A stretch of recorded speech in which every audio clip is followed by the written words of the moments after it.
I bring you a powerful and deeply loving story asterisk. The elevator doors opened with a soft chime, revealing a hallway that screamed wealth in the most understated way possible. Sophia Reed clutched her small overnight bag tighter, her knuckles white against the worn canvas. Each step toward apartment 4701 felt like walking through water, her legs heavy with dread and resignation. This was it. The moment she had been dreading for 3 weeks, ever since she signed those papers in the lawyer's sterile office. The moment she sold herself to save her mother's life. Stage 4 cancer was expensive. Experimental treatments were even more expensive. And Sophia had run out of options, out of time, and out of hope, until a mysterious benefactor offered to pay every cent of her mother's medical bills in exchange for 1 year of her life. 1 year as his possession, bought and paid for like property. She raised her hand to knock. But the door swung open before her knuckles could connect with the dark wood. A woman in her 50s, dressed in a crisp gray suit, stood in the doorway with an expression that was neither warm nor cold, simply professional. Miss Reed, please come in. I'm Patricia, Mr. Blackwell's personal assistant. Sophia stepped into the penthouse and tried not to gasp. Floor-to-ceiling windows offered a breathtaking view of the Manhattan skyline, the setting sun painting the glass towers in shades of amber and rose. The interior was modern and minimalist, all clean lines and neutral tones. But the artwork on the walls caught her eye immediately. Original pieces, she realized. Not prints, but actual paintings that probably cost more than most people made in a lifetime. Mr. Blackwell is finishing a call in his office. He'll join you shortly, Patricia gestured, toward a cream-colored sofa. May I take your bag? No, thank you. Sophia hugged the bag closer, one of her last remaining possessions. She had sold everything else to try. To save her mother before accepting this devil's bargain, Patricia nodded and disappeared down a hallway, leaving Sophia alone in the vast living room. She perched on the edge of the sofa, too nervous to sit back and relax. Her mind raced through everything she had heard about Damien Blackwell. Tech, billionaire. Self-made, ruthless in business. Never married. Rarely photographed. The tabloids speculated endlessly about his private life. But he guarded his personal affairs with almost paranoid secrecy. And now, she belonged to him for the next 12 months. You're early. The voice came from behind her, deep and smooth. Sophia jumped to her feet and turned to face the man who had purchased her future. Damien Blackwell was taller than she expected, easily 6'2", with dark hair that was slightly longer than current fashion, and eyes so dark brown they appeared almost black. He wore a white dress shirt, with the sleeves rolled up to his elbows and dark slacks. No tie? He looked younger than 38, though there was something in his eyes that suggested he had lived much more than his years should contain. I'm sorry. I can leave and come back at the agreed time. Sophia's voice came out smaller than she intended. Oh, don't be ridiculous. You're here now. He moved past her to a bar cart and poured himself a drink. Would you like something? Water? Wine? Water, please. He poured a glass from a crystal pitcher and handed it to her. Their fingers didn't touch during the exchange. Sophia noticed that deliberate gap and wasn't sure whether to be relieved or more nervous. I imagine you have questions, Damien said, settling into an armchair across from the sofa. He gestured for her to sit. Sophia sat, holding the water glass like a shield. The contract was very specific about most things, right? But not about what I actually want from you. Her throat tightened. No, it wasn't specific about that. Damien studied her for a long moment, his expression unreadable. How old are you, Sophia? 22. And you're an art student. Or you were, before all this. I had to drop out to take care of my mother. The bills started piling up after her diagnosis. No other family? No. My father died when I was 10. Car accident. It's just been Mom and me ever since. Sophia took a sip of water, trying to steady herself. Can I ask you something? You can ask. I may not answer. Why did you buy my contract? The agency said you could have had anyone. There were women far more beautiful, more sophisticated, more experienced than me. Why choose someone like me? Damien leaned back in his chair, swirling the amber liquid in his glass. because you were the only one who was actually innocent. The others were all playing a role, trying to appeal to what they thought I wanted.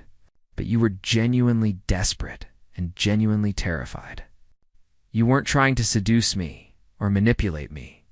You were simply trying to save someone you love. I don't understand. You will. He set down his glass.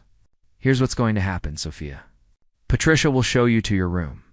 You'll have your own bedroom, your own bathroom, complete privacy. Tomorrow morning, we'll have breakfast together, and I'll explain what I actually need from you for this year. It's not what you think. Sophia's heart hammered against her ribs. What do you mean? I mean that, despite what that contract says, I have no intention of touching you. You're not here to warm my bed or provide entertainment. You're here for an entirely different purpose. Then what tomorrow? Damien stood, signaling the end of the conversation. You've had a long day. Get some rest. We'll talk in the morning. Tricia appeared as if summoned, and Sophia found herself being led down a different hallway to a bedroom that was larger than the entire apartment that she had shared with her mother. The bed was enormous, dressed in white linens that probably cost more than her monthly rent. French doors opened onto a private balcony overlooking Central Park. Your bathroom is through that door, Patricia explained. You'll find toiletries and everything you need. There are clothes in the closet that should fit you. Mr. Blackwell had them selected based on the measurements in your file. If anything doesn't fit properly, let me know, and I'll have adjustments made. Sophia walked to the closet and opened it, stunned to find it full of beautiful clothes. Dresses, slacks, blouses, even casual wear. All in her size, all tasteful and expensive. I don't understand any of this, she whispered. Few people understand Mr. Blackwell at first, Patricia said, her expression softening slightly. But I've worked for him for 12 years, and I can promise you this. Whatever he has planned, it's not what you fear. Damien Blackwell is many things, but he's not a monster. After Patricia left, Sophia sat on the edge of the bed, her mind spinning. She should have felt relieved by Damien's declaration that he wouldn't touch her, but instead she felt more confused than ever. If he didn't want her body, what did he want? Why would someone pay $500,000 for her mother's treatment, and by a year of her life, if not for the obvious reason? She walked to the window and looked out at the city lights beginning to twinkle in the gathering darkness.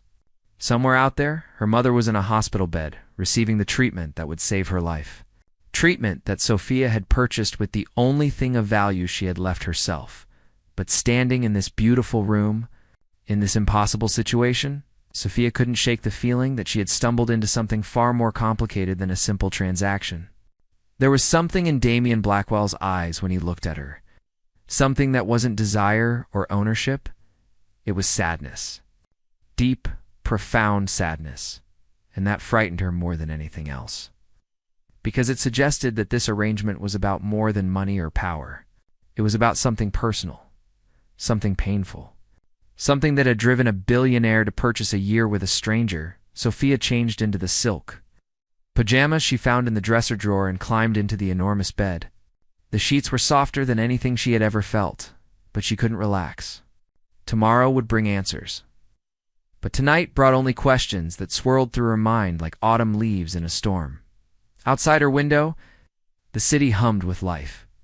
Inside her chest, her heart beat out a rhythm of fear and curiosity, and something else she couldn't quite name. Whatever came next, whatever Damien Blackwell wanted from her. Her life had irrevocably changed the moment she signed that contract. She just hoped that when she finally understood why, she would be able to live with the answer. Morning light filtered through the sheer curtains, and Sophia woke to find herself momentarily disoriented by the luxury surrounding her. For a brief second, she thought it had all been a dream. But the weight of reality settled quickly on her shoulders. A soft knock at her door brought her fully awake. Patricia entered carrying a breakfast tray. Good morning, Miss Reed. Mr. Blackwell asked that you join him in the library after you've eaten and dressed. Take your time. The breakfast was simple but elegant. Fresh fruit, toast, and coffee that tasted better than anything she had made in her old apartment. Sophia showered and selected a simple blue dress from the closet. Something that felt appropriate, but not too formal. The library took her breath away. Books lined every wall from floor to ceiling, and a rolling ladder provided access to the highest shelves. Damien stood by a window, his back to her, hands clasped behind him. "My mother loved books," he said without turning around. "She died when I was 16. Cancer." Sophia froze in the doorway. The word hung in the air between them like a bridge suddenly illuminated. Damien turned to face her. In the morning light, he looked tired, as if he hadn't slept. "Please sit." He gestured to a leather chair near a mahogany desk. She sat, her hands folded in her lap, waiting. "I grew up poor, Sophia. Not just broke, but desperately poor. My father left before I was born, and my mother worked 3 jobs to keep us fed. When she got sick, we had nothing. No insurance, no savings, no options." He moved to the desk and opened a drawer, pulling out an old photograph. He handed it to her. The image showed a young boy, perhaps 15, standing next to a thin woman with kind eyes and a tired smile. Sophia could see Damien in the boy's features, but his eyes held a lightness that the man before her had long since lost. She died 6 months after her diagnosis. The treatments that could have saved her existed, but we couldn't afford them. I held her hand while she apologized to me for being sick, for leaving me alone, for not being strong enough to survive. His voice remained steady, but Sophia heard the carefully controlled emotion beneath each word. I was 16 years old, and I promised her that no one else would die because they couldn't afford to live. Sophia looked up at him, understanding beginning to dawn. "I built my first company when I was 19. Sold it at 23 for $40 million. I've built and sold for more since then. Every penny I've made beyond what I need to live, I put into a private foundation. We pay medical bills for people who fall through the cracks. Your mother is number 847. The photograph trembled in Sophia's hands. "Then why the contract? Why bring me here?" Damien sat on the edge of his desk. "Because the foundation can't just hand out money without questions. There are laws, tax implications, fraud concerns. People game the system.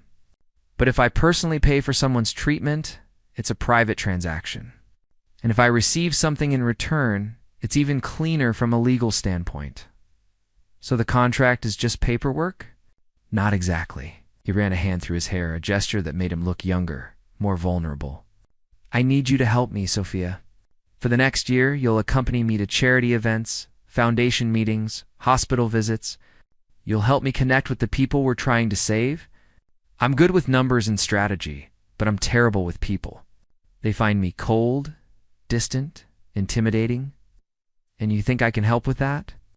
I think you understand what it means to be desperate. I think you have compassion that I've lost somewhere along the way. I think you can be the human face of something I've built, but can no longer properly represent." Sophia stood and walked to the window, looking out at the city below. "You could have just hired me. Paid me a salary. Why this contract? Why make it sound like I was selling myself? Would you have signed a normal employment contract that paid enough to cover your mother's bills?" "No," she admitted. "I would have thought it was charity. I would have been too proud." "Exactly. This way, you earned it. You sacrificed something. Pride needs that exchange, even if the exchange isn't what it appears to be." She turned to face him. "You manipulated me, yes? You let me spend last night terrified of what you might do to me?" "Yes. Why didn't you just tell me the truth from the beginning?" Damien's expression softened slightly. "Because I needed you to understand the weight of what you were signing.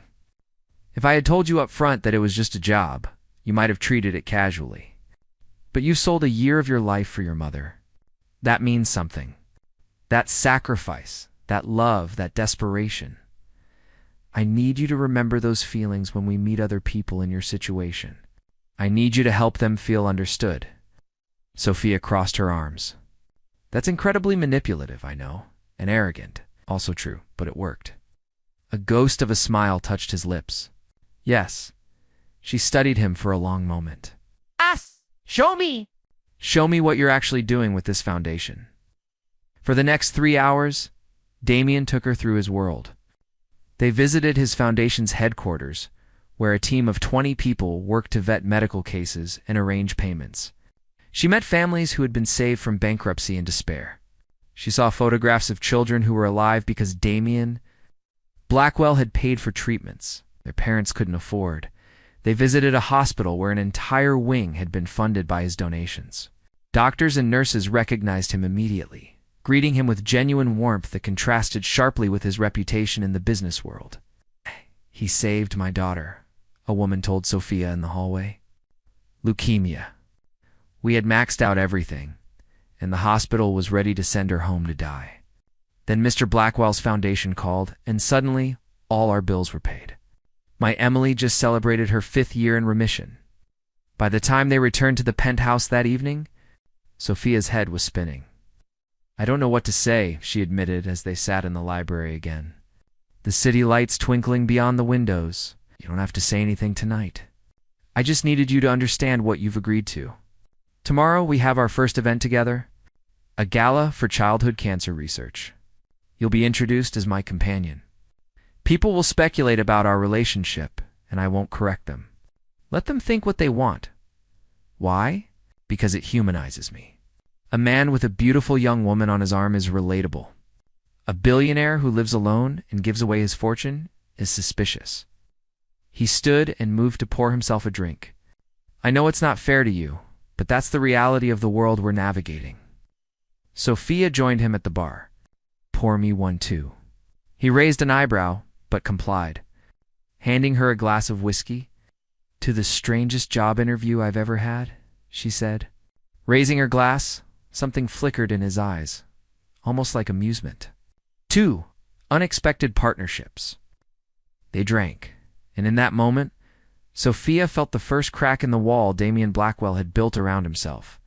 He wasn't just a billionaire or a philanthropist or a manipulative strategist. He was a man still trying to save his mother, over and over again. Through every person, his foundation helped. And somehow, she had become part of that mission. 3 months passed in a blur of galas, hospital visits, and foundation meetings. Sophia found herself settling into a routine she never could have imagined. By day, she worked alongside Damien, meeting families and helping to share their stories.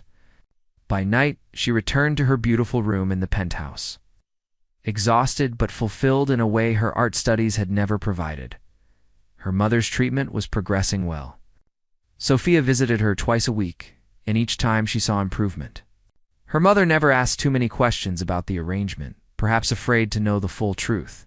Sophia let her believe it was simply a job, which had become more truth than lie anyway. But something was changing between her and Damien. Something neither of them acknowledged aloud. It started with small things. He began asking her opinion on matters beyond foundation work. They started having dinner together most evenings, conversations stretching long into the night. She discovered his dry sense of humor, his unexpected knowledge of classical music, his terrible addiction to bad action movies.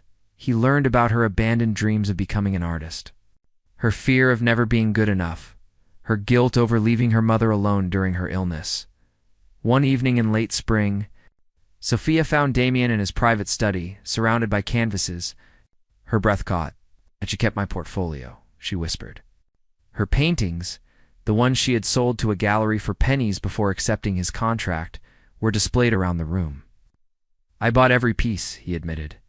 "You have real talent, Sophia. Genuine vision. You shouldn't have done that." "Why not?" "They're extraordinary." She moved closer to examine a painting she had done of her mother in better days. "Because it makes this more complicated. It was already complicated." She turned to face him. "Damien, what are we doing?" He stood frozen, as if the question had physically struck him. "I don't know what you mean." "Yes, you do. These dinners, these conversations, the way you look at me sometimes when you think I'm not paying attention. This stopped being just a contract weeks ago, Sophia." Her name came out rough, almost pained. "You're here because of a business arrangement. Anything else would be inappropriate. I hold all the power in this situation." "Do you?" She stepped closer. "I'm not some helpless girl anymore, Damien. I've seen what you do, who you really are. I've chosen to stay engaged with this work with you, beyond just fulfilling an obligation. Your mother's treatment isn't finished. You still need me? Is that what you tell yourself? That The only reason I might care about you is because of what you can provide." She shook her head. "For someone so brilliant, you can be remarkably stupid about human emotion." He turned away from her. "I'm 28 years older than you, 16 years, and I don't care. You should. You have your whole life ahead of you. When this year is up, you'll be free. You'll go back to your art, meet someone your own age, build the life you're supposed to have. What if I don't want that life?" Then you're confusing gratitude with something else. Sophia felt anger flare in her chest. "Don't tell me what I'm feeling. I know the difference between gratitude and love." The word hung in the air like a confession. Damien's shoulders tensed, but he didn't turn around. "In 6 months, your contract ends," he said quietly. "On that day, I'm going to give you something." "What?" "Complete freedom. A trust fund that will support you for the rest of your life. Space to pursue your art without financial worry, and distance from me. I don't want your money. It's not about what you want. It's about what's right." Finally, he turned to face her, and she saw raw emotion in his eyes for the first time. "I care about you too much to trap you in a life built on obligation and gratitude. When your contract ends, you'll be truly free to choose. And if you choose to walk away, I'll know it was the right decision. And if I choose to stay, then I'll know it's real." 2 months later, Sophia stood in a Manhattan art gallery, surrounded by her paintings.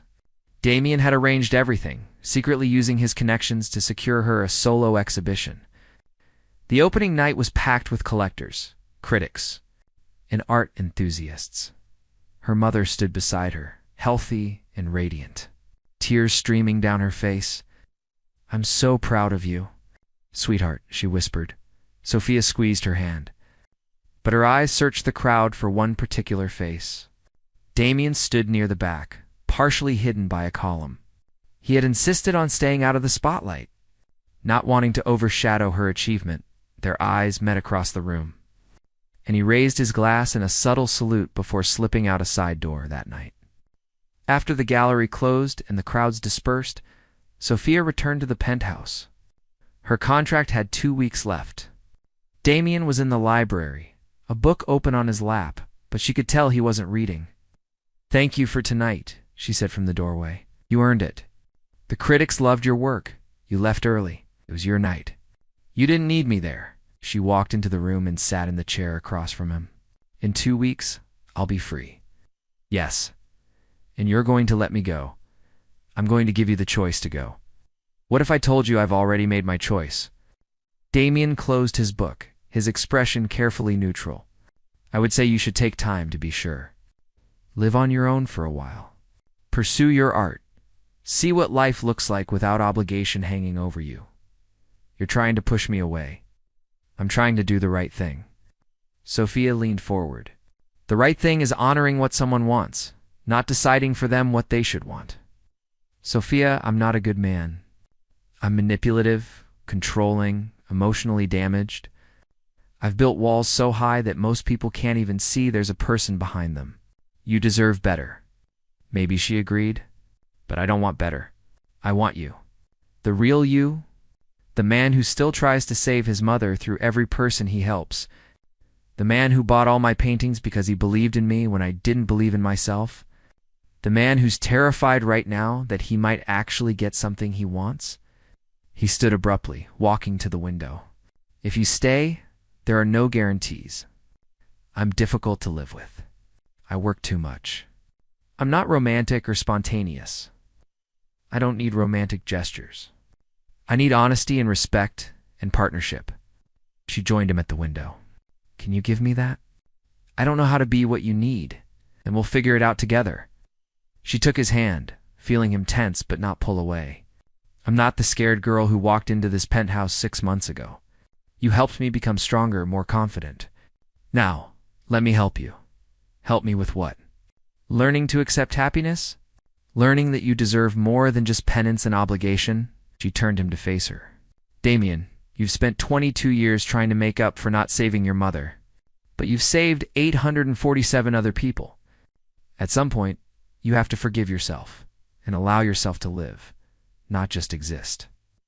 His carefully maintained composure finally cracked. He pulled her into his arms, holding her tightly as if she might disappear. "I'm afraid," he whispered against her hair. "I'm afraid of failing you the way I failed her." "You didn't fail her? You were a child. And you won't fail me because I won't let you. We're partners now, remember?" They stood like that for a long time, the city lights twinkling below. The future uncertain, but no longer frightening. 2 weeks later, Sophia did not move out of the penthouse. Instead, she moved her art studio into the spare room Damien had insisted she take. Her mother visited regularly, thriving in her recovery and delighted by the unexpected turn her daughter's life had taken. The foundation continued its work. Now with Sophia as an official co-director, together they helped hundreds more families. Each case a small victory against the disease that had shaped both their lives. In the library one evening, a year after Sophia had first walked through the penthouse door, Damien handed her a document. "What's this?" "The original contract? I'm tearing it up." She watched as he ripped the papers in half, the legal words that had bound them together becoming confetti in his hands. "We start fresh now," he said. "No obligations. No contracts. Just choice." Sophia smiled and pulled him close. "Then, I choose this. I choose you. I choose us. No regrets?" "Not a single one." Outside, spring rain began to fall on Manhattan, washing the streets clean. Inside, two people who had found each other through desperation and manipulation and unexpected grace held each other close, building something neither had thought possible, a future based not on obligation, but on love freely given and gratefully received, the price of freedom. Sophia had learned wasn't always paid in sacrifice. Sometimes it was paid in trust and vulnerability, in the courage to choose happiness even when the path there had been anything but conventional. And sometimes, the best things in life began with the most unexpected transactions. The gallery opening in Soho was packed wall-to-wall with admirers, collectors, and art critics. Sophia Reed Blackwell stood before her latest collection, a series of paintings titled Metamorphosis that chronicled her journey from desperation to hope to love. Her mother, now cancer-free for over 5 years, held court in one corner, regaling a group of guests with stories about her daughter's childhood artistic talents. Her laughter rang out clear and strong, a sound that still made Sophia's heart swell with gratitude. "She's selling you out again," a familiar, deep voice murmured in her ear. Sophia turned to find Damien beside her, his hand naturally finding the small of her back. He looked more relaxed than he had 5 years ago. The permanent tension in his shoulders finally eased. Silver now threaded through his dark hair, but it only made him more distinguished. "Let her enjoy herself. She's earned it. So have you." He gestured to the red dots appearing next to nearly every painting. "Looks like another sold-out show. The foundation will benefit nicely from the proceeds. Always thinking about the work." He smiled, that rare, genuine smile that still took her breath away. "Though I believe we agreed you'd keep at least some of the profits for yourself this time. We'll see." A young woman approached them hesitantly, wringing her hands. She was perhaps 19, with tired eyes that Sophia recognized all too well. "Excuse me, are you Sophia Reed Blackwell? And Mr. Blackwell?"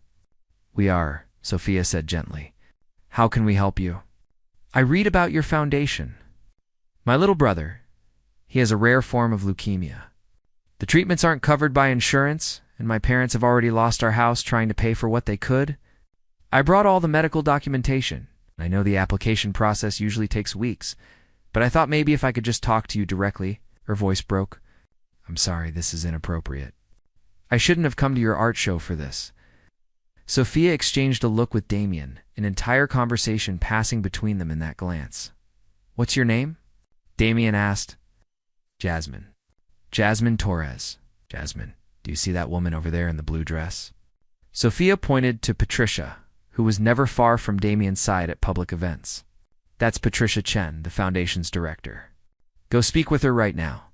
Tell her we sent you, and that this is priority case number 1093. "Really? You'll help us?" "We'll review your brother's case immediately. Patricia will need all your documentation, But if everything checks out, we'll have an answer for you within 48 hours, not weeks. Tears streamed down Jasmine's face. Thank you. Thank you so much. I don't know how to repay you. Don't repay us, Sophia said, taking the girl's hand. When you're through this, when your brother is healthy and you've rebuilt your life, help someone else. That's how this works. After Jasmine hurried away toward Patricia, Damien pulled Sophia closer. Case 1093, he murmured. We've come a long way, we have, and we're just getting started. The evening wound down eventually, and they returned home to the penthouse that had become truly theirs over the years. Sophia had left her mark everywhere, colorful paintings on the walls, plants in sunny corners, books scattered on tables mid-read. The sterile showcase had become a home. In the library, not as much her space as his, Sophia kicked off her heels and curled up in her favorite chair. Damien poured them both a glass of wine and settled into his chair across from her, a position they had occupied countless times over the years. I got an interesting call today, he said. From my lawyer? What about? He wanted to confirm the details of the new foundation branch we're opening. The one specifically for aspiring artists who can't afford supplies or education. Sophia smiled. The Blackwell Arts Initiative. I still think that's a terrible name. You suggested it. I was being ironic. Well, it's too late now. The paperwork is filed. He swirled his wine. He also asked me something else. He wanted to know if we'd ever considered making things official. Official how? Marriage. Apparently, it would simplify some of the legal structures for the foundation. Joint assets, estate planning, that sort of thing. Sophia's heart skipped, but she kept her voice casual. And what did you tell him? I told him I'd have to ask my partner what she thought about it. He set down his wine glass and moved to kneel beside her chair. From his pocket, he produced a small velvet box. So I'm asking, Sophia Reed, will you marry me? Not for legal convenience or foundation paperwork, but because I love you more than I thought I was capable of loving anyone.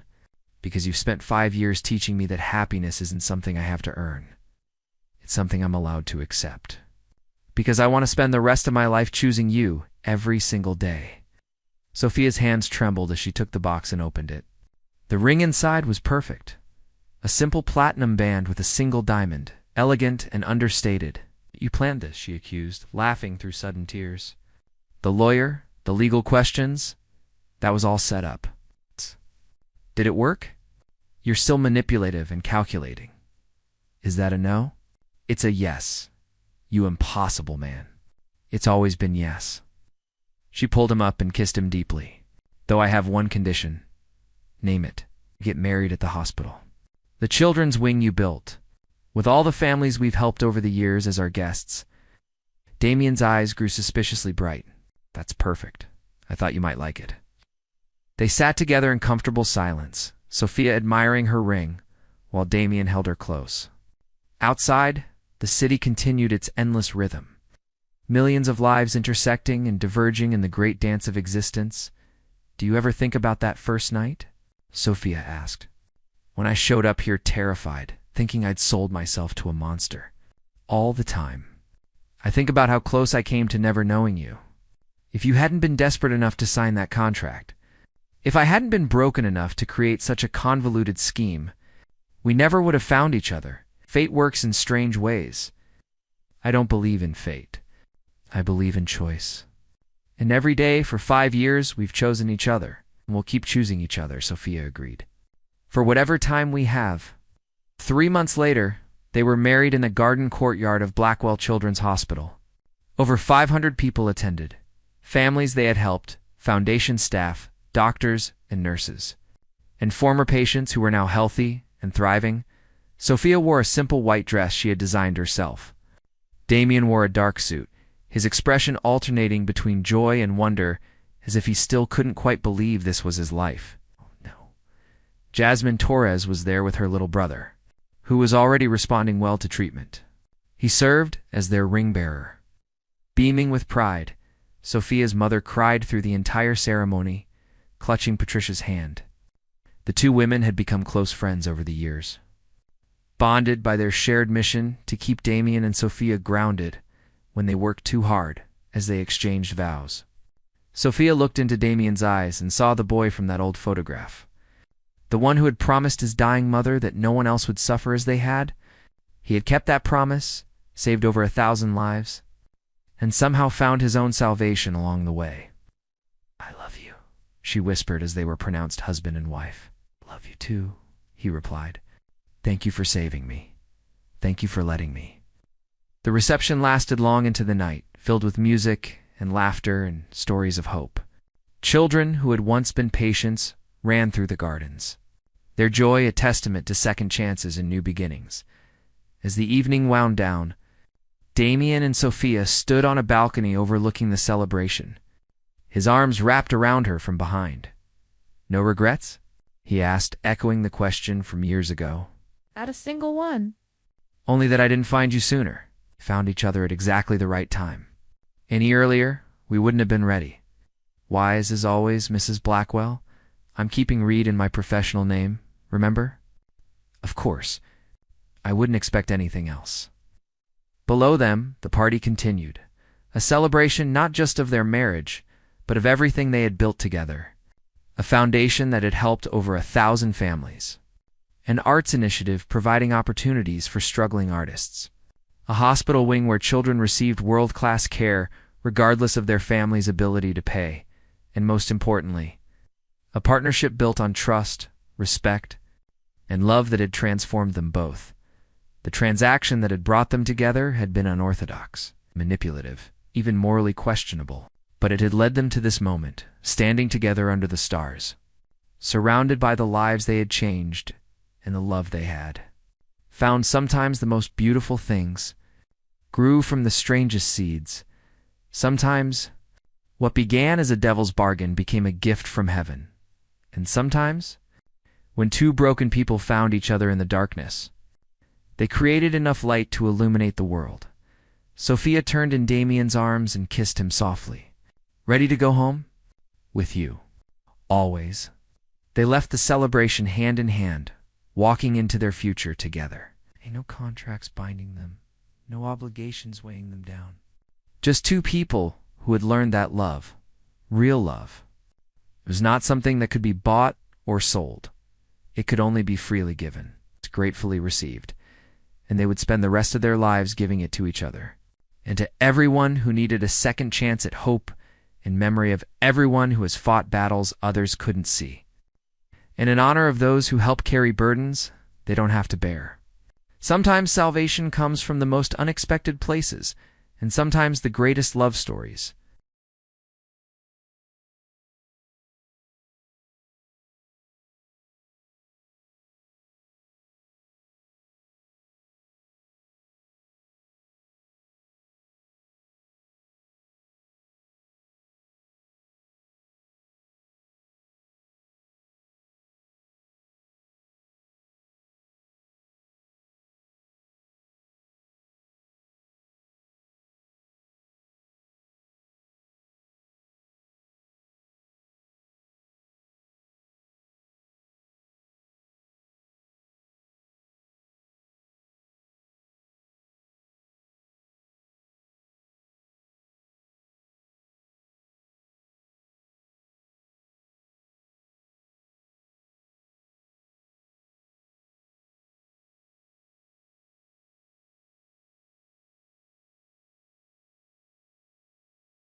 Have you ever watched someone's heart break in public? The moment Serena Brooks realized she'd been stood up, her hands trembled so badly she spilled her cocoa. But what she didn't know was that fate was about to deliver the most unexpected messengers of love. The cafe falls silent as Serena's cup tips over. She dabs at the spill with a napkin, trying to hide her humiliation. The soaked napkin reveals a hastily scribbled note underneath, "I'll be there, RC." A promise broken like so many before. Golden sunset light streams through Maple Bloom Cafe's windows, illuminating dust particles dancing around Serena. Her shoulders curve inward as she glances at her watch. 45 p.m. She's been forgotten.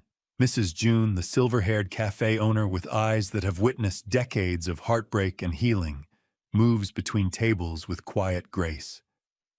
When she reaches Serena, her weathered hand rests on the young woman's shoulder. "Sometimes, dear," she says in a voice only Serena can hear, "the latest arrival is the one who needs love the most. And sometimes, love comes wearing the most surprising disguises." Serena attempts a smile that doesn't reach her eyes. Mrs. June has become the closest thing to a mother she has since beginning work at the cafe 3 years ago.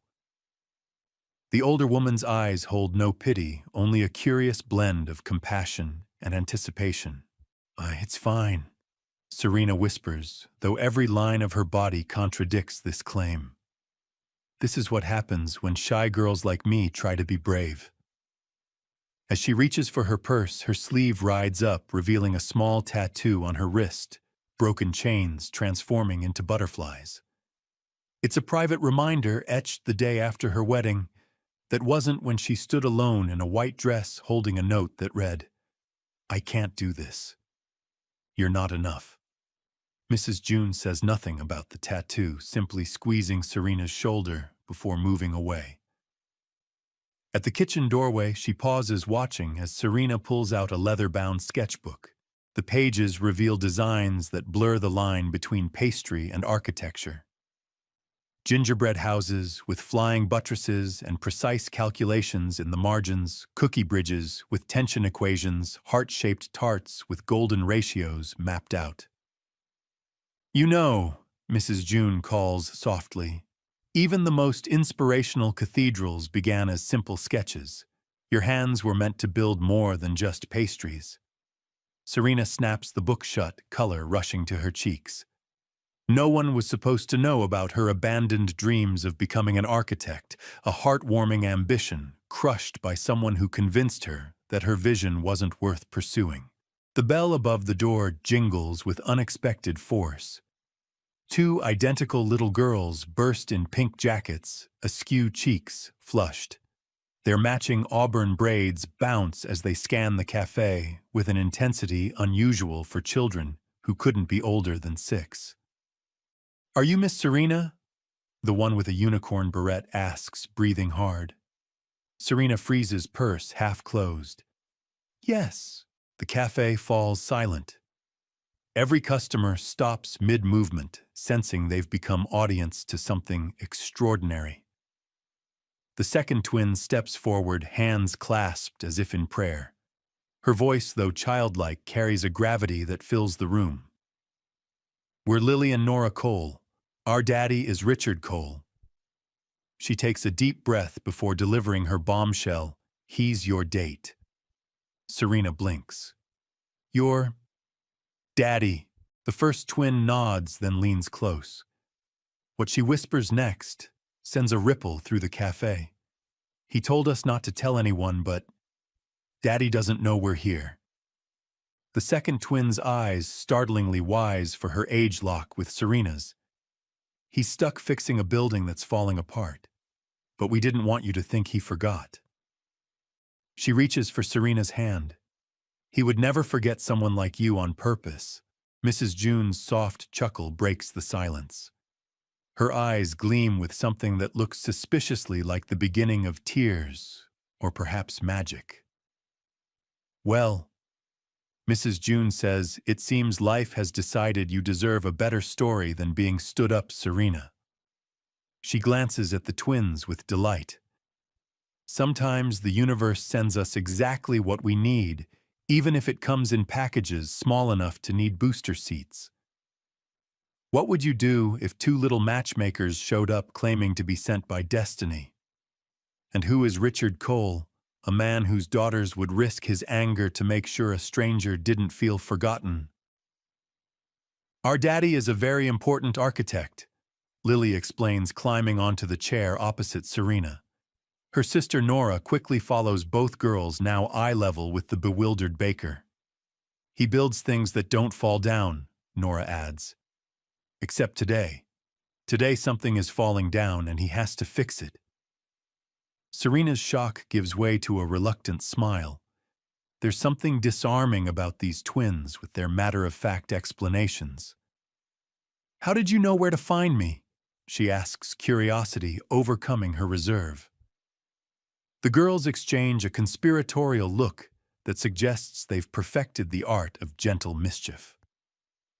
"We saw your picture on Daddy's phone," Lily admits, and Mrs. Monroe, his assistant Nora, clarifies importantly.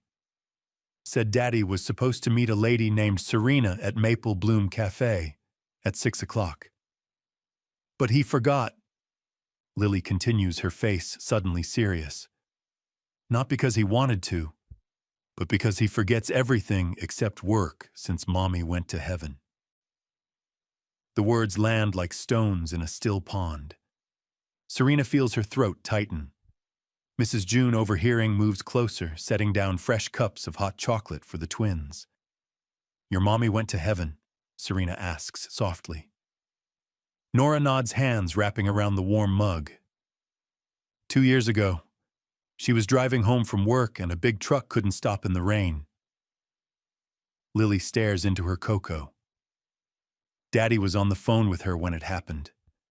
Now he doesn't like phones very much. The cafe grows quieter, as if the universe itself pauses to acknowledge what these children have shared. Serena feels something in her chest shift, a small crack in the wall she's built around her heart. Mrs. June places fresh cocoa in front of Serena, her eyes saying volumes. "Listen to them. They came to you for a reason." "We have her picture," Nora says, reaching into a pink backpack. She pulls out a worn photograph, handling it with reverence. In the photo, a beautiful woman with the twins' auburn hair smiles widely arms around the girls, who look about 4. Behind them stands a man tall with kind eyes that crinkle at the corners, one arm around his family. He's handsome, with shoulders built to carry responsibilities. "That's our daddy," Lily says. "Richard Cole. He builds things for everyone else, but he doesn't know how to fix what's broken for us." A memory flashes in Serena's mind herself, standing alone in a church white dress, suddenly feeling like a straitjacket reading the note her fiancé left. She blinks the image away, but not before Lily's perceptive eyes catch the shadow crossing her face. "Miss Serena," Nora says, her voice dropping to a whisper that somehow holds the wisdom of someone much older. "You look like someone who knows how to fix broken things." The words strike Serena with unexpected force. "What makes you say that?" she asks, voice barely audible. Lily points to Serena's sketchbook. "You draw things that hold other things together. Bridges and houses and hearts. And you have sad eyes, too." Nora adds, "Like Daddy's. But you still make pretty things." Would you believe that sometimes the most perceptive eyes are the ones that haven't learned to look away from pain, that a heartwarming connection could begin with such honesty? "We have a plan," Lily announces suddenly, her face lighting up with determination. "A very good plan," Nora confirms with a solemn nod. "Daddy hasn't had dinner yet, and when he doesn't eat, he gets grumpy." "Very grumpy," Lily agrees, nodding seriously. Serena glances at the clock, 7:15 p.m. "So, your plan is for me to bring him dinner?" The twins beam in unison. "Yes, but I can't just show up at his workplace." Serena protests, her shyness flaring. That would be perfect, Lily interrupts. He's at the Riverside Library Project. It has bad foundations. Like Daddy's heart. Nora whispers more to herself than the others. Mrs. June, who has been listening while pretending not to, steps forward. The girls are right, Serena. No one should work through dinner. We have plenty of food that would otherwise go to waste. Serena hesitates, torn between retreating to safety and a strange tugging in her chest, a feeling she hasn't experienced in years. Something about these girls and their mission sparks a courage she thought had died. I don't know. She begins, but is interrupted by Nora pulling something else from her backpack, a small framed photo of just their mother, her smile radiant. Mommy always said we should help people who forget to take care of themselves, the little girl says, voice soft but sure. And Daddy forgets all the time now. The simple wisdom silences any further objections. Mrs. June packs a large basket with sandwiches, soup, and a box of her famous heart cookies, rich chocolate cookies, with centers of raspberry filling that seem to bleed when bitten into. If you bring warmth, the older woman says with knowing eyes, you might just heal more than you think. 20 minutes later, Serena finds herself driving toward the Riverside construction site, two excited twins in the back seat. This is madness, she thinks. She's driving two children she just met to deliver dinner to a man she's never met, a man who technically stood her up. As the twins chatter in the back, Serena catches a glimpse of herself in the rearview mirror. There's a light in her eyes that has been absent for too long.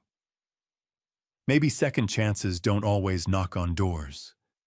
Sometimes they're 6 years old and wear pink jackets. What would happen if just once a shy girl chose courage over caution? What if she dared to believe that not all foundations were destined to crack? Turn here, Lily calls, pointing toward the river. You can see the lights. Bright construction lights illuminate the skeleton of a grand library, glass and steel and sweeping lines that complement the riverside. Even unfinished, it takes Serena's breath away. The architectural student in her stirs to life. Did your daddy design that? She asks, unable to hide her awe. Nora nods proudly. He says libraries are magic because they hold all the stories people need to heal. Serena parks, suddenly nervous. Maybe this isn't such a good idea. Too late, Lily announces, already unbuckling. We're here now. As they approach, Serena sees a tall figure standing near the foundation, gesturing to workers. Even from a distance, she recognizes him from the photo, Richard Cole, though his shoulders seem more tense, his stance more rigid. A woman in a sleek business suit stands beside him, tablet in hand, leaning slightly into Richard's space. She's striking, tall, confident, with polished appearance that makes Serena acutely aware of her simple jeans and sweater. That's Veronica, Nora whispers. She wants to be our new mommy. But we don't want her, Lily adds. She smiles with her mouth, but not her eyes. Before Serena can process this, the twins break away, running toward their father. Daddy, Daddy! Richard turns, his expression transforming from concentration to shock as he spots his daughters running toward him. Then, as his gaze lifts to land on Serena, standing uncertainly with a food basket, shock gives way to confusion. Lily, Nora, what on earth are you doing here?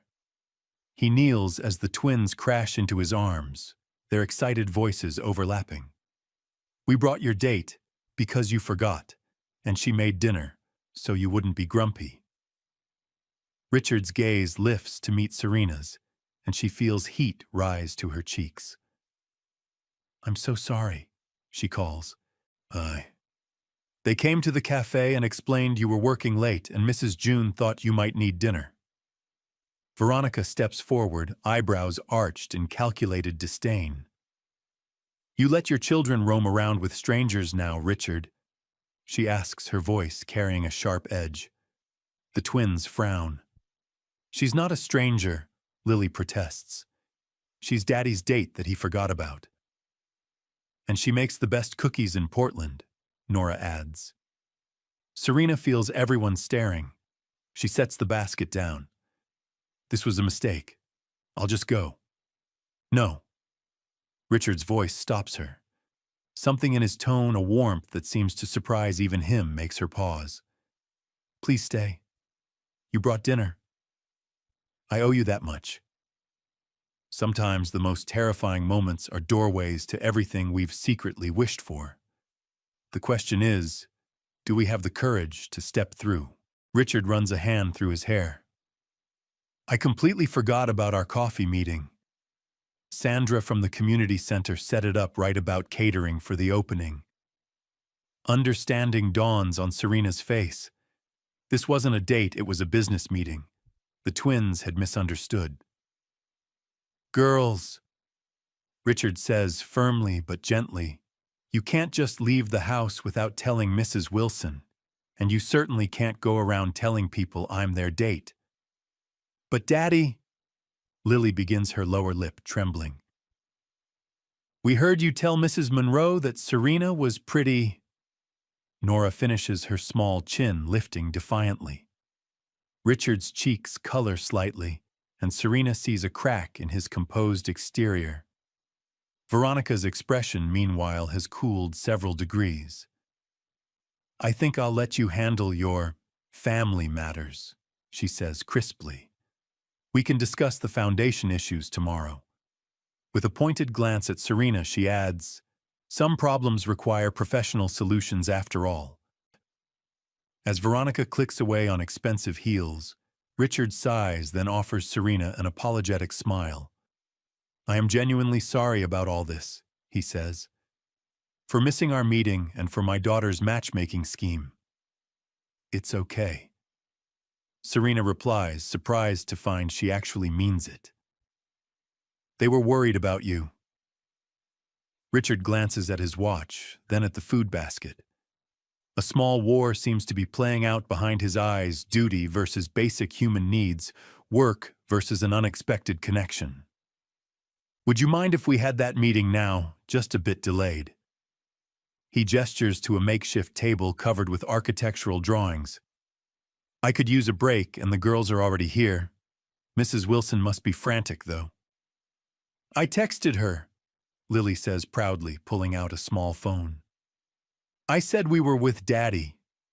Richard raises an eyebrow. Not the whole truth, but we'll discuss that later. He turns back to Serena. So, dinner meeting. Serena nods. Dinner meeting. They sit atop architectural plans, the basket open between them, the twins perched on upturned buckets nearby. The construction lights cast everything in a harsh, but somehow magical glow. These are incredible, Richard says after biting into one of the heart cookies. Something in his expression makes Serena think he hasn't truly tasted anything in a long time. Thank you, she says quietly. Baking helps me think. What do you think about, he asks. Structures, she admits. Balance. What holds things together when forces try to pull them apart?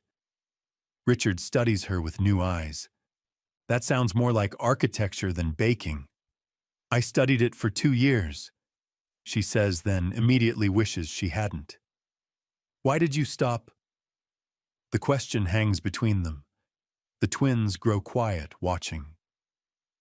Someone convinced me I wasn't good enough, Serena finally says. And I believed him. Richard is silent for a long moment. Then, to her surprise, he spreads out one of the drawings. What do you think of this, the community cafe section of the library? Something's not working, but I can't see it. Serena hesitates, then leans forward. Her finger traces a line on the blueprint. The flow is interrupted here. People want to move naturally from books to food, but this wall creates a psychological barrier. Richard stares at her, then back at the drawing. You're right. I completely missed that. He shakes his head, a smile forming. You have a hidden talent for design. She draws buildings made of cookies, Nora pipes up. We saw them in her book. Richard's eyes meet Serena's again, something new kindling in them. Maybe we could collaborate on the cafe design. The offer hangs in the air, not just a professional opportunity, but something more.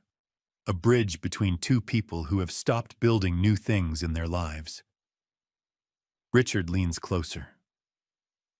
My wife, before the accident, used to say the foundation of love is trust.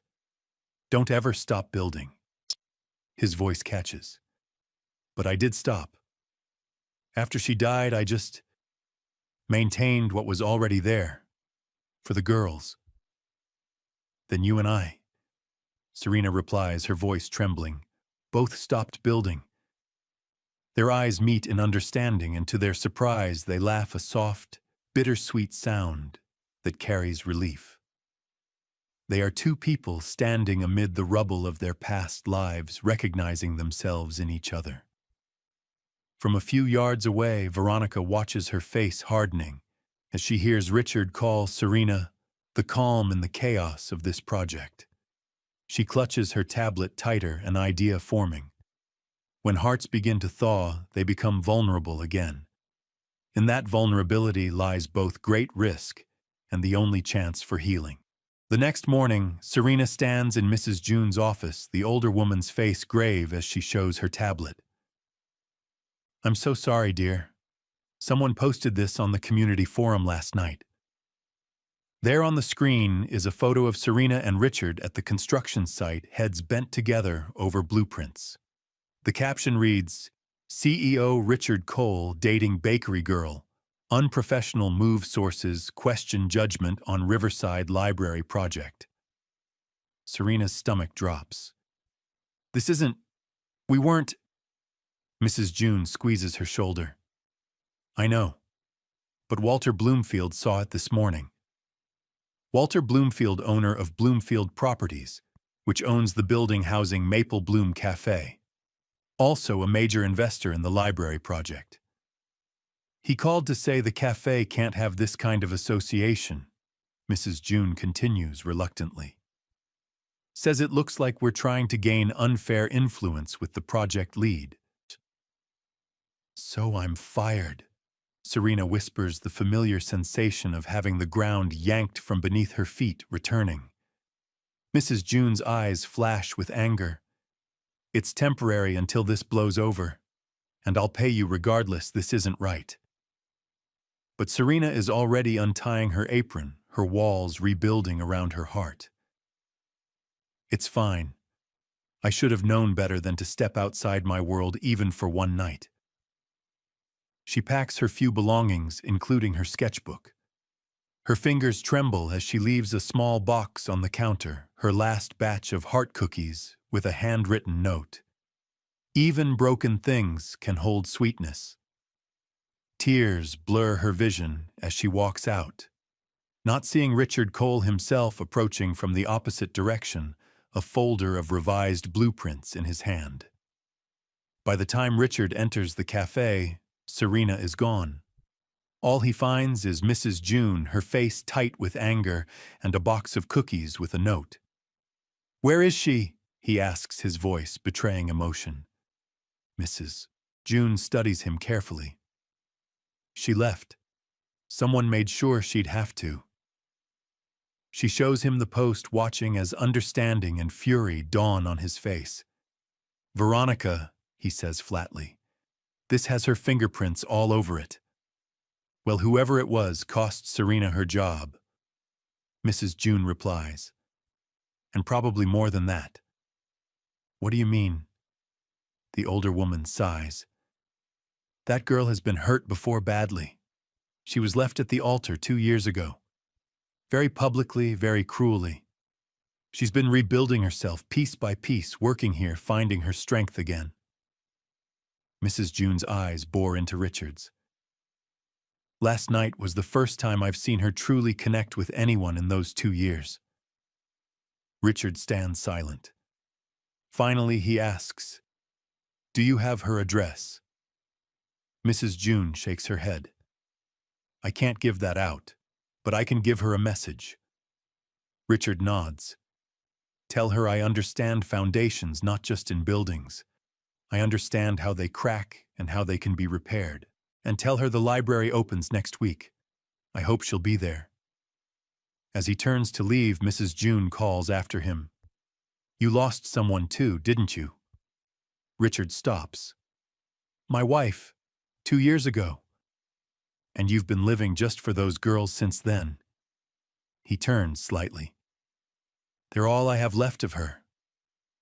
Mrs. June's voice softens. "No, dear. They're all you've allowed yourself to have. There's a difference." Richard leaves his usual measured stride, different, less certain, as if the ground beneath him has shifted. Back at Cole Designs, he confirms Veronica was behind the post and calls her into his office. "I've worked with you for 4 years, he says, his voice cold. "I trusted you with my company's reputation, but never again with my personal life or my daughter's." Veronica's composure cracks. "Richard, she's just a shy girl who bakes. She has no place in your world." "That's where you're wrong," he replies. "She has the one thing this company has been missing since Helen died. Heart." He hands Veronica a folder. "Your transfer to Seattle is effective immediately." After she leaves, Richard sits staring at the library blueprints with Serena's suggested changes incorporated. His late wife's words echo, "The foundation of love is trust. Don't ever stop building." He'd stopped building the moment Helen's car had been hit. He'd maintained what was already constructed, his work, his care for the twins, but he hadn't laid a single new brick in the foundation of his life. Until last night, when a shy baker with sad eyes and an instinctive understanding of structure had walked onto his construction site with dinner and unexpected hope. Picking up his phone, Richard calls the library board. "About the grand opening next week," he begins. "I'd like to make a small change to the program. Maybe healing isn't about forgetting who broke you. It's about building again with someone who holds the same cracks." For 5 days, Serena ignores the messages Mrs. June relays from Richard. For 5 days, she stays in her apartment, alternating between anger at herself and grief for what might have been, not just with Richard, but with his daughters, who had seen something in her she'd forgotten existed. On the 6th day, an official invitation arrives. Riverside Library Grand Opening Special Recognition of Community Contributors. Attached is a note in Mrs. June's handwriting. "He asked me to send this.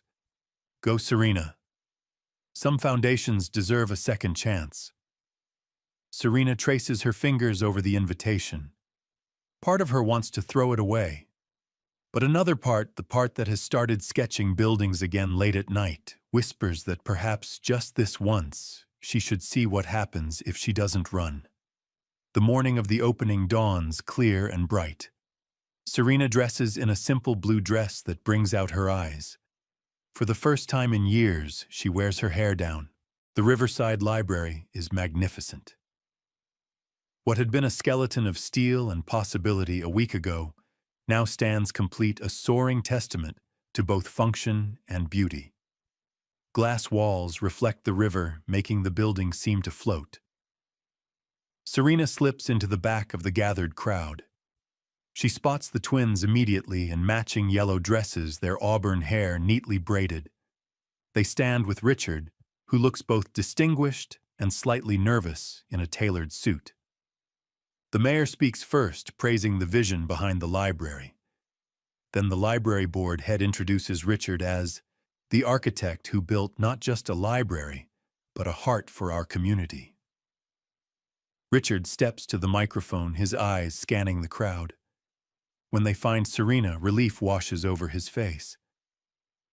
Thank you all for being here, he begins. This building has been more than a project for me. It's been a journey. He pauses. 2 years ago, I lost my wife, Helen. She always said that libraries were special because they held stories of how people overcome the impossible. A hush falls over the crowd. No one has ever heard Richard Cole speak publicly about his loss. After she died, I focused on building things that couldn't feel pain, structures, walls, foundations. I thought that was strength. His gaze finds Serena again. I was wrong. We all build foundations in life, some of steel, some of concrete. But today I learned the strongest ones are built of courage and kindness. There's someone here today who taught me that, Richard continues. Someone who showed me that even when foundations crack, they can be repaired, sometimes made stronger than before. He takes a deep breath. Serena Brooks, would you come up here, please? A collective murmur goes through the crowd.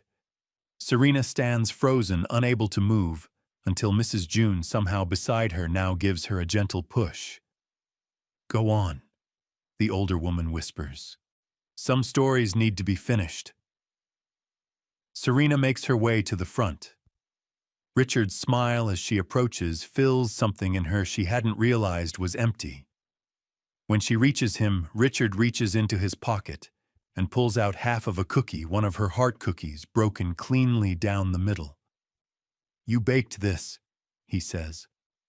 I broke it by mistake when I put it in my pocket that night. But I saved it because it reminded me of something important.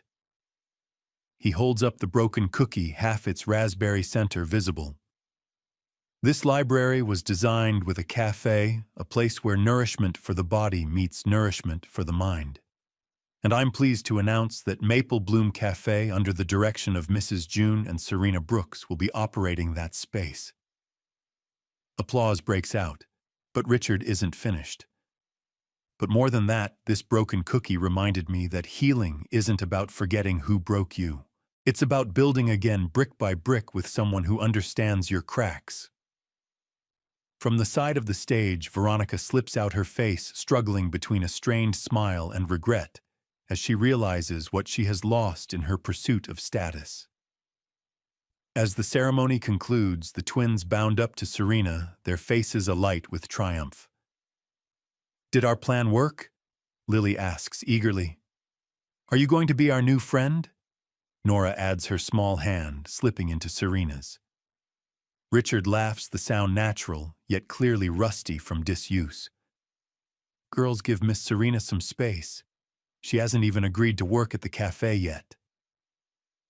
Serena looks down at the twins, then up at Richard, seeing now what she'd missed before, how the three of them carry the same wound, the same emptiness seeking to be filled. Actually, she says softly, I think I might be interested in both jobs. Richard's eyebrows rise. Both cafe manager, she clarifies with a small smile, and friend, for now. The hope that blooms in his eyes matches the feeling unfurling in her chest, fragile, tentative, but real. For now sounds perfect, he agrees. We can build from there. Everyone ends up with cracks. But if we dare to trust one more time, love can fill even the deepest voids. 3 months later, Serena arrives at Richard's home, a basket of fresh pastries in hand. This has become their Saturday ritual breakfast together, before taking the twins to the park. The girls fling open the door before she can knock, already in their jackets. Daddy's making pancakes, Nora announces. But he burned one, Lily adds with a giggle. Richard appears in the doorway, flour dusting his shirt and a sheepish smile on his face. I think I'll need a baker's help for life, he admits. Serena steps inside the warmth of the house, embracing her. Only if you promise not to be late again, she teases. He meets her eyes, the sadness that had once clouded them, now replaced with something warmer. Not even a minute. Not this time. The kitchen is cheerful chaos, batter splattered on the counterberries in a bowl, the twins stealing chocolate chips. Richard's home has transformed from a perfectly maintained but emotionally empty space to one filled with laughter and new memories being built atop the honored ones of the past. The cafe and the library has become the heart of the community. Her architectural eye has proven invaluable, and Richard has encouraged her to complete the degree she'd abandoned. "You know," Richard says, flipping a misshapen pancake, "the girls and I were talking." "Oh." Serena raises an eyebrow, recognizing the conspiratorial glances the twins are exchanging. "We think maybe friend isn't enough anymore?" He continues, a nervous edge to his voice. Lily can't contain herself. "We want you here always," she bursts out. "Not just Saturdays," Nora adds earnestly. Richard sets down the spatula, turning to face Serena. "What they're trying to say is that we've fallen in love with you, Serena Brooks. All three of us." Serena feels her heart expand, the final cracks healing as love fills the spaces between. "That's convenient," she replies, "because I've fallen in love with all of you too." From across the street, Mrs. June watches through the window as she sips her morning tea.